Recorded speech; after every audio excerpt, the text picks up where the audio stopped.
बातें करता था, इसकी छोरी भाग गई, बहुत बढ़िया रहा। उसकी लड़की भागी है, वो कितना दुखी है, लेकिन हम खुश हो रहे हैं, वाह बहुत बढ़िया रहा। तो हम सज्जन नहीं बन पाए, दुर्जन हैं। जब तक दूसरों को दुखी देखकर हमें सुख मिल रहा है, हम दुर्जन हैं, सज्जन नहीं। सज्जन कब बनेंगे? जब दूसरों के दुख को देखकर हमारा हृदय पिघल जाए और दूसरे के सुख को देखकर हमें खुशी हो जाए, उस दिन हम सज्जन बन गए। ये छठवीं भक्ति है, भक्ति का छठवां पायदान है। सातम सम मोहिमय जग देखा, मोते संत अधिक करी लेखा। सातवीं भक्ति मोहिमय जग देखा, भगवान को हर जगह देखना। जैसे एकनाथ जी महाराज ने गधे में भगवान के दर्शन कर दिए, नामदेव जी महाराज ने कुत्ते में भगवान के दर्शन कर लिए। नामदेव ने पकाई रोटी कुत्ते ने उठाई, पीछे घी का कटोरा लिए जाए, बोले रुकी तो न खाओ, थोड़ा घी तो ले जाओ। तूने सूरत बनाई स्वान की, मुझे ओढ़नी ओढ़ा दी इंसान की, जर्रे जर्रे में है झांकी भगवान की। ये दृष्टि जब प्राप्त हो जाए तो समझो आप भक्ति के सातवें पायदान पर हो। और आठम जथा लाभ संतोषा, आठवीं भक्ति संतोष होना। और सपने नहीं देखी पर दोषा, स्वप्न में भी दूसरों में दोष नहीं देखना, ये आठवीं भक्ति है। सब मिल जाता है पर संतोष नहीं मिलता। संतोष मतलब संतुष्टि, क्या काफी बहुत है, भगवान ने बहुत दे दिया, ये भावना दिल से निकलना बहुत मुश्किल है। हमारे साथ वाले किसी टीचर की सैलरी जो शुरू में लगा है, हमारे साथ लगा, हम भी उसके साथ लगे, उसकी सैलरी 70,000 रुपये महीना हो और हमारी 30 पे ही अटकी हुई हो, तो आए दिन बस मन में यही विचार रहता है हमारी भी 70 हो जाए, हमारी भी 70 हो जाए, हमारी भी 70 हो जाए। तो आपकी 40 हो जाए और उसकी 80 हो जाए तो फिर दुख, इसकी 80 हो गई हमारी 40 ही नहीं। आपकी 50 हो जाए और उसकी 90 हो जाए तो भी दुख, इसकी क्यों बढ़ रही है, हमारी क्यों नहीं बढ़ रही है। इतना मिल गया कि 40,000 रुपये महीना, 50,000 रुपये महीना, फिर भी संतोष नहीं, तो आप भक्ति के सातवें पायदान पर ही रह गए। आठवां पायदान संतोष होना। और सपने नहीं देखी पर दोषा, दूसरों में दोष नहीं दिखे, तो आठवीं भक्ति।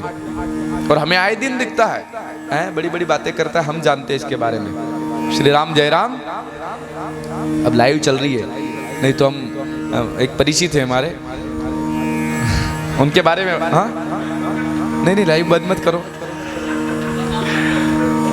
वो परिचित जब उनसे मुलाकात होती है तो वो एक ही बात बोलते हैं, अरे गुरुजी वो इसके बारे में जानता हूँ, आप नहीं जानते, आपके सामने बढ़िया बंद कर रहता है, पर उसकी अंदर की बातें हम जानते हैं गुरुजी। श्री राम जय राम,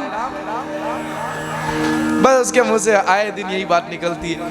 मैं सोचता हूँ क्या बोलूँ क्या बोलूँ। ये है दूसरों में दोष देखना। तो यहाँ से आप वापस माइनस आ जाते हो, सीढ़ी वापस उतर जाते हो। और आठवीं भक्ति दूसरों में दोष नहीं देखना। और नवीं भक्ति तो बहुत ही, यूं मानो कि सबसे सादी भक्ति भी है और सबसे टफ भी है। नवम सरल सब छन सलहीना, सरल होना और छल रहित होना। मम भरोस, मेरे भरोसे रहना, ही हर्ष न दीना, सुख मिले तो खुश न हो और दुख मिले तो दुखी न हो, ऐसी मन की एकात्मता होना, ये नवी भक्ति। सरल होना बहुत मुश्किल है हो। सरल में कुछ नहीं है, सरल, न ऊपर मात्रा है, न नीचे, न आगे, न पीछे, कोई मात्रा नहीं, सरल। लेकिन ये बहुत मुश्किल है सरलता आना। दिखने में हम सरल बन जाए पर अंदर की सरलता बहुत मुश्किल। और सरल अगर बन गए तो आप चाहे कोई भजन पूजन साधन करना नहीं जानते हो, सरल हो तो भगवान मिल जाएंगे। एक कथा आपको सुनाई है क्या हमने?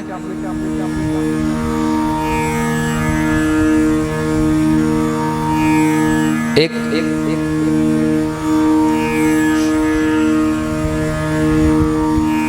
भोला भाला व्यक्ति, बहुत भोला, हट्टा कट्टा था, खाता बहुत था। तो एक दिन उसके परिवार वालों ने एक महात्मा से कहा, महाराज जी ये खाता बहुत है। बोले हाँ, बोले खाता बहुत है। तो महात्मा जी ने कहा ये उतना ही खाता है जितना इसका खाता है। बात समझे? ये उतना ही खाता है जितना इसका खाता है, उससे ज्यादा नहीं खा सकता। पर महाराज इतना हम गरीब लोग कहाँ तक खिलाएंगे, दिन में 4-4 बार रोटियां खाता है, एक बार में 25-25 रोटी खाता है। अच्छा, तो महात्मा ने कहा यहाँ पास में एक मठ है, आश्रम है, वहाँ बहुत सारे महात्मा रहते हैं, वहाँ सबका भंडारा चलता रहता है, इसको वहाँ भेज दो, सेवा करता रहेगा, नहीं तो भजन पूजन करके बढ़िया रोटियां मिलती रहेगी। तो इसको बताया कि भाई वो आश्रम में जाकर देखो, बहुत आनंद है। तो ये आश्रम में गया, भोला भाला भगत। घर वालों ने कहा कि जाओ भाई वहीं भजन पूजन करना, काम काज तो कुछ करते नहीं हो, बस रोटी तोड़ते हो। चला गया। अब आश्रम में जाकर देखा तो महात्मा लोग केवल ऐसे वो कपड़ा लपेट रखा और घूम रहे हैं, और जिस महात्मा को देखे वो महात्मा ऐसा ढोल का ढोल। तो उसने कहा ये बढ़िया है, सबके सब हट्टे कट्टे घूम रहे हैं, एक भी दुबला पतला नहीं। श्री राम जय राम। उसने महाराज जी से मुलाकात करी, महाराज जी मैं आश्रम में रहना चाहता हूँ। रहो, कोई बात नहीं, कुछ काम करना पड़ेगा, तुम्हारी इच्छा, काम करो तो ठीक और न भी करो तो भी बढ़िया प्रेम से रहो। आश्रमों में ऐसी व्यवस्थाएं पूर्व समय में होती थी, आप रहो, कुछ लेना देना नहीं, बस रहो, आश्रम का जीवन जियो। हमारे कालानी जी बैठे हैं, ताई बैठे हैं, इन दोनों से चर्चा हो रही थी। ये बता रहे थे कि हम पूर्व समय में कुछ वर्षों पहले ऋषिकेश गए, 3 महीने वहां रुके, और ऋषिकेश में जो आश्रम है मुनि आश्रम, उस आश्रम में कमरा मिलता है, गैस स्टोव सारे बर्तन मिलते हैं, आप रहो, खाओ पियो, भजन करो, 1 रुपया नहीं देना, फ्री में, बस वहां रहो और रह करके जीवन का कुछ समय आपको बिताना हो गंगा के किनारे तो 2 समय 4 समय जितनी बार गंगा स्नान करना हो करो और रहो। अब हमारा तो जाना नहीं हुआ ऋषिकेश तक, हरिद्वार तक हुआ है। ऋषिकेश में गंगा स्नान के लिए गए हैं पर वो आश्रम तक नहीं गए। आप में से कोई गया है क्या?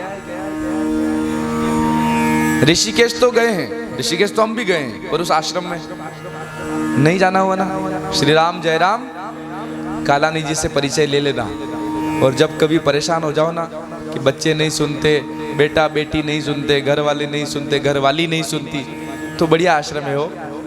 घरवालियाँ कहेगी कि गुरुजी अच्छा भगा रहे इनको, अब किसी दिन लड़ाई हो जाएगी तो हम इनके ये झोला उठाकर चले जाएंगे कि गुरुजी ऐसे पते मत बताया करो, कथा तो सुनाया करो, बोल नहीं तो हम लड़ भी नहीं पाएंगी। श्री राम जय राम।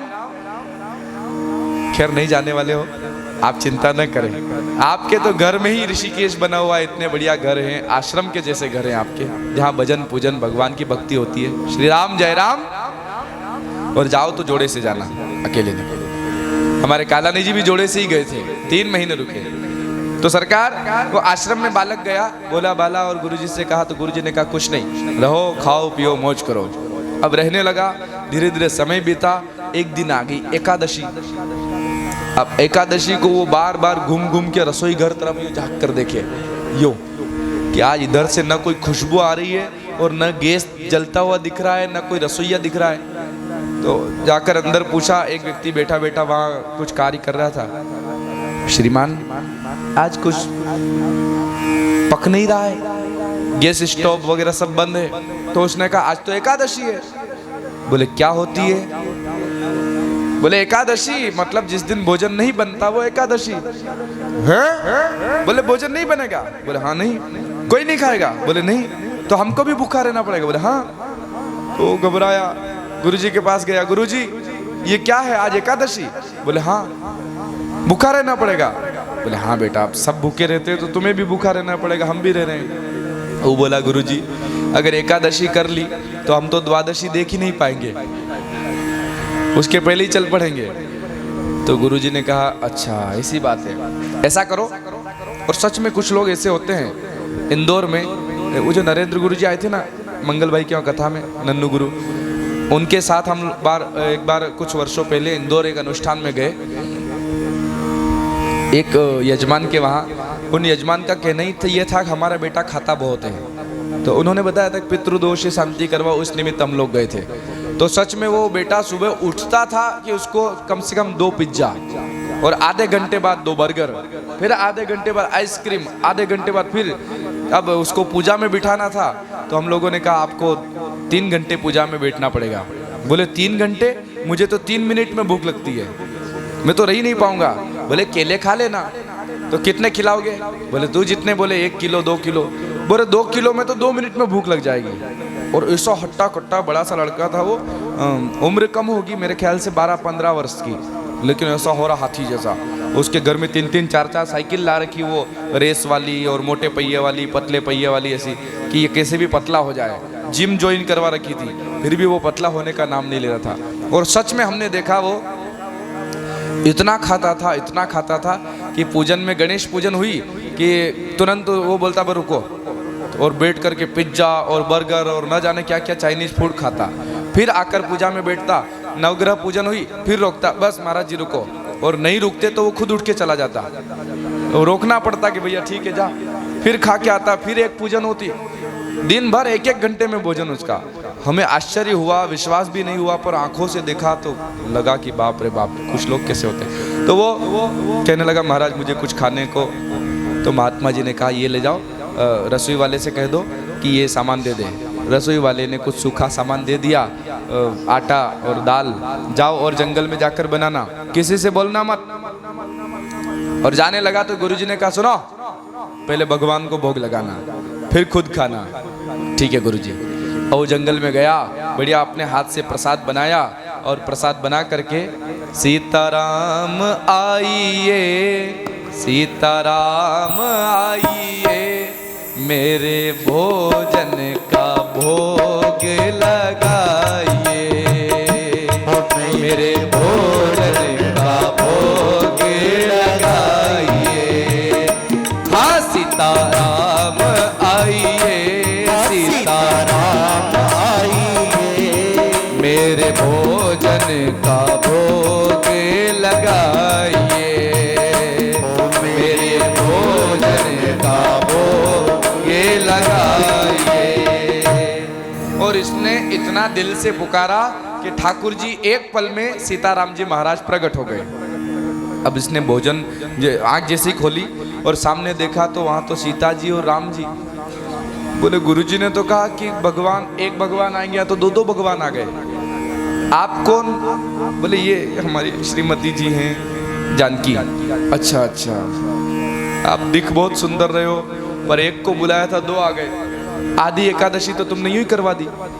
ठीक है बैठो। उनको भोजन करवाया, थोड़ा सा भोजन खुद ने किया, चला गया। 15 दिन बाद फिर एकादशी आई, फिर गुरुजी से कहा गुरुजी, तो गुरुजी ने कहा ठीक है इसको आटा डाल दे दो, जाओ बेटा।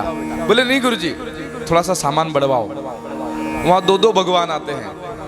तो गुरुजी ने कहा इसको शायद खुद की डाइट ज्यादा होगी, खाने को ज्यादा लगता होगा, झूठ बोल रहा है। वाह भाई बढ़ा दो, कोई बात नहीं, जाओ।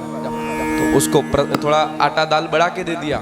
वो गया जंगल में, और जंगल में जाकर बढ़िया प्रसाद बनाया, और फिर आवाज लगाई सीताराम आइए, लक्ष्मण राम आइए, मेरे भोजन का भोग लगाइए। हाँ जी, सीताराम आइए, लक्ष्मण राम आइए, मेरे भोजन का भोग लगाइए, ओ मेरे भोजन का भोग लगाइए।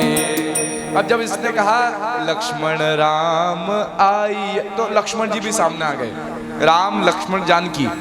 अब इसने आंख खोली और देखा तो 3 भगवान। कहने लगा ये कौन आए एक और? बोले ये हमारे छोटे भैया। छोटे भैया?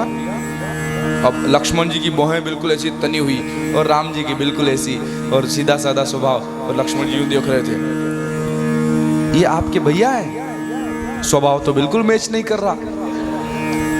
लक्ष्मण जी राम जी की तरफ देखे, कहाँ लेकर आ जाते हो, ये तुम्हारे भगत ऐसे ही मिलते हैं जो हमको भगवान ही नहीं मानते। श्री राम जय राम। ठीक है, तो आप 2 भगवान आए थे, इस बार 3 आ गए। भगवान ने कहा, लक्ष्मण की इच्छा हुई कि मैं भी चलूं तो हम ले आए। अच्छा ठीक है, इस बार भी आदि एकादशी। बैठो, भोजन करवाया, पवाया, और घर वापस आश्रम गया। 15 दिन बाद फिर एकादशी आई, तो इस बार गुरुजी से कहा गुरुजी थोड़ा सा सामान और बढ़वाओ। तो गुरुजी ने कहा ये कहीं मूर्ख तो नहीं बना रहा है, एक व्यक्ति और 4 लोगों का आटा कैसे खा सकता है? ये खाता है मालूम है, ज्यादा खाता है, पर 4 लोगों का। तो गुरुजी ने कहा देखना पड़ेगा। तो आज गुरुजी भी उसको आटा दाल सब दिलवा दिया, और धीरे से चुपके चुपके पीछे जाने लगे। और जब जाने लगे तो ये वहाँ पहुँचा और जंगल में सामान आटा दाल सब रख दिया। आज इसने खुद कुछ नहीं बनाया, आज बैठ गया। क्यों बैठ गया? क्योंकि हर बार बनाता हूँ मैं अकेला और खाने वाले आते हैं कभी 2 कभी 3 कभी 4 हैं। मेहनत कोई नहीं करवाता, खाने आ जाते हैं। तो आज कुछ नहीं बनाऊंगा। और आज बस आवाज लगाने लगा, राजा राम आइए, राजा राम आइए, मेरे भोजन का भोग लगाइए। हाँ जी, राजा राम आइए, सीताराम आइए, मेरे भोजन का भोग लगाइए। ओ मेरे भोजन का भोग लगाइए, मेरे भोजन का भोग लगाइए। और जैसे इसने कहा राजा राम आइए, तो इतनी ही देर में क्या हुआ? जंगल में जब भक्त राज ने कीन्ही प्रेम पुकार, तब तह क्षण मह प्रगट भये दिव्य राम दरबार।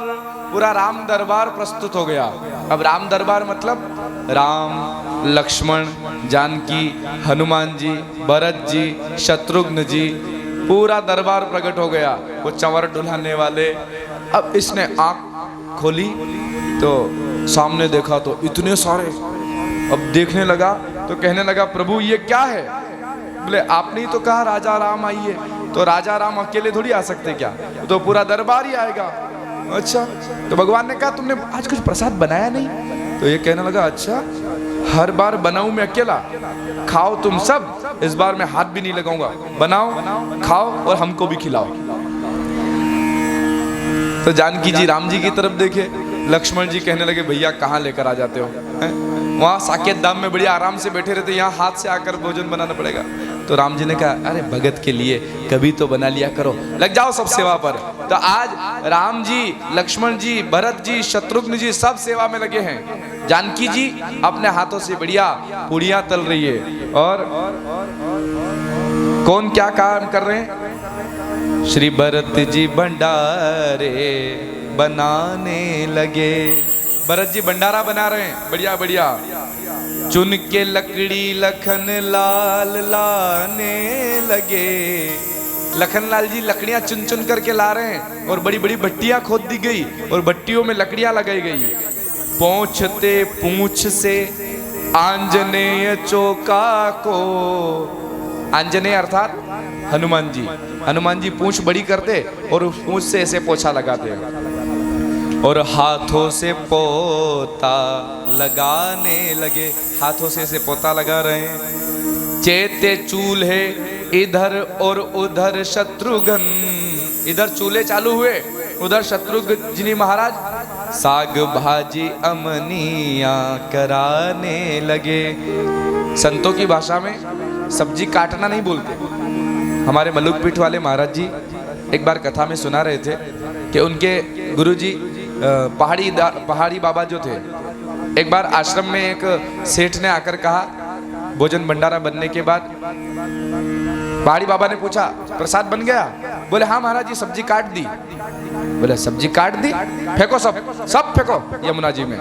तो उसने कहा क्यों महाराज जी? बोले सब्जी काट दी, यहाँ कोई कसाई की दुकान है जो काट दिया?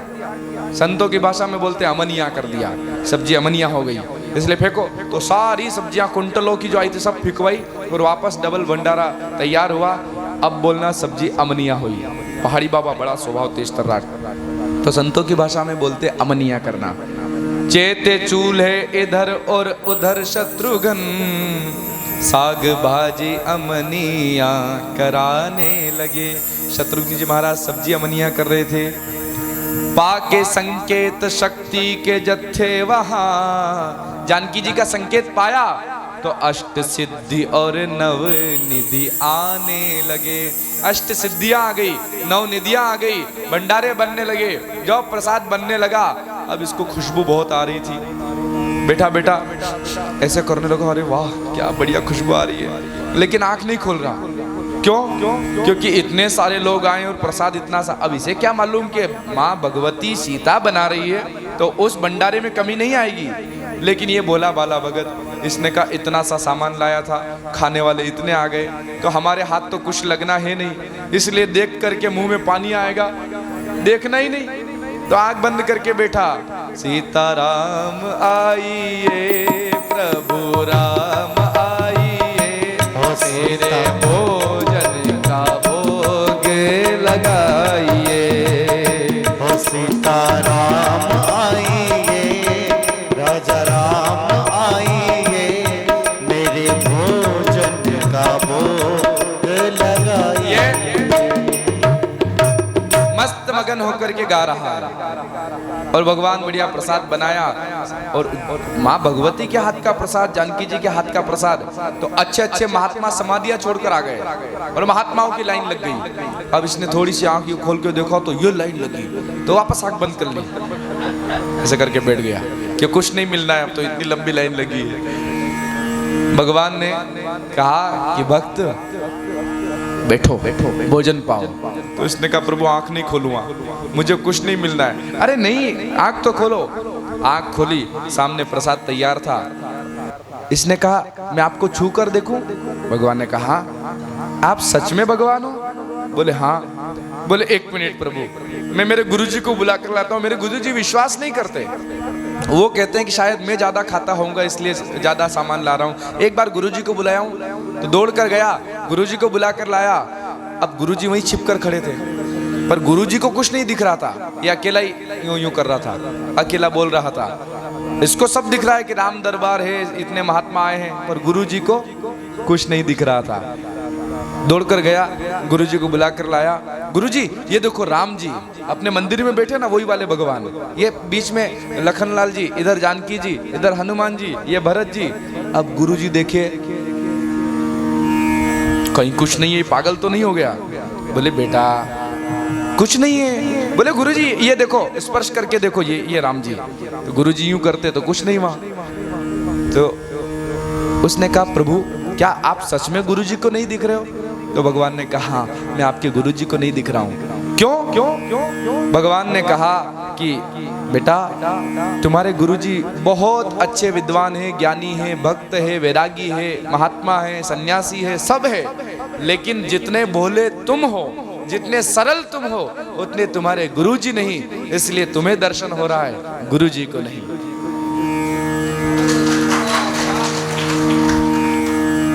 नवम सरल सब छल सनहीना, ये भक्ति की नौवीं सीढ़ी है, नवा पायदान है, सरल होना। आज भगवान कहते शबरी माता ये इतने गुण आप में हैं। नवमहु एक जिनके होई, नारी पुरुष सचराचर कोई। 9 में से एक भी हो वो मुझे पसंद है, पर आप में तो 9 की 9 भक्तियां हैं, इसलिए माँ बिल्कुल चिंता मत करो। और माँ बड़ी भूख लगी है, कुछ खाने को है? शबरी माता को याद आया, अरे हाँ वो मैं बेर लेकर आई थी, कहाँ है? बेर का कटोरा लिया और भगवान की ओर ऐसे करने लगी। तब तक विचार आया कि कहीं ऐसा तो नहीं सड़ा हो, खट्टा हो। तो शबरी माता उस बेर को यूं चखती, बहुत मीठा है प्रभु, लोग पाओ। और झूठा बेर ठाकुर जी की ओर करती, और हमारे राम जी झूठा बेर भी बड़े चाव से पाते हैं। दूसरा बेर लिया, फिर दिया, तीसरा, चौथा, पांचवा, एक दोना लक्ष्मण जी की ओर भी किया, लखनलाल आप भी तो पाओ। लक्ष्मण जी देखने लगे ये बुढ़िया न जाने कब नहाई होगी, तो अपने झूठे बेर हमको खिला रही है। तो लक्ष्मण जी ने उस दोने को धीरे से क्यों करके पीछे फेंक दिया। हमारे महात्मा लोग कहते हैं कि वही दोना आगे जाकर द्रोणागिरी पर्वत बना, वही शबरी माता का झूठा बेर संजीवनी बूटी बना। और जब लक्ष्मण जी को मेघनाथ की शक्ति लगी, मूर्छित हुए, हनुमान जी गए तो उसी द्रोणागिरी पर्वत पर गए, उसको लेकर आए और वही झूठा बेर संजीवनी बूटी बना। और उसी झूठे बेर को वापस निचोड़ करके लक्ष्मण जी के मुंह में डाला, पर वो एक भक्त के हाथ का प्रसाद लक्ष्मण जी को पाना पड़ा। श्री राम जय राम। कोई भाव से खिलाए, प्रेम से कुछ दे तो बिल्कुल ले लेना चाहिए, क्योंकि उसकी क्या भावना है, वो आपसे प्रेम रखता है, खिला रहा है, दे रहा है, तो लेना चाहिए। श्री राम जय राम। भगवान ने कहा माँ अब हम चलते हैं। शबरी माता ने कहा प्रभु जाओ, लेकिन एक बात सुनो, जरा देर ठहरो राम, तमन्ना यही है, अभी हमने जी भर के देखा नहीं है, अभी हमने जी भर के देखा नहीं है। जरा देर ठहरो राम, जरा देर तमन्ना यही है, अभी हमने जी भर के देखा नहीं है, अभी हमने जी भर के देखा नहीं। जरा देर ठहरो राम, तमन्ना यही है, अभी हमने जी भर के देखा नहीं है। थोड़ी देर भगवान रुके। शबरी माता ने कहा सरकार आप आगे जाना, ऋषिमुख पर्वत आएगा, वहाँ सुग्रीव से आपकी भेंट होगी, वही कोई न कोई मार्ग दिखाएंगे, आपकी सहायता करेंगे। ऐसा कहकर शबरी माता ने प्राण त्यागे, भगवान में समा गई। इसके आगे की चर्चा बड़ी प्यारी है, पर वो आज नहीं, कल विश्राम दिवस में प्रातःकालीन सत्र में हम लोग करेंगे। आज की कथा को यहीं विश्राम। थोड़ा समय ज़्यादा लिया क्योंकि देरी से भी प्रारंभ हुए थे और कथा भी अब याद आने पर कोई प्रसंग याद आ जाए तो अधूरा छोड़ नहीं सकते। श्री राम जय राम। हाँ, एक भारूड़ हमारी ठाकुर मौसी की बाकी है, सुबह मेरी चर्चा हुई थी।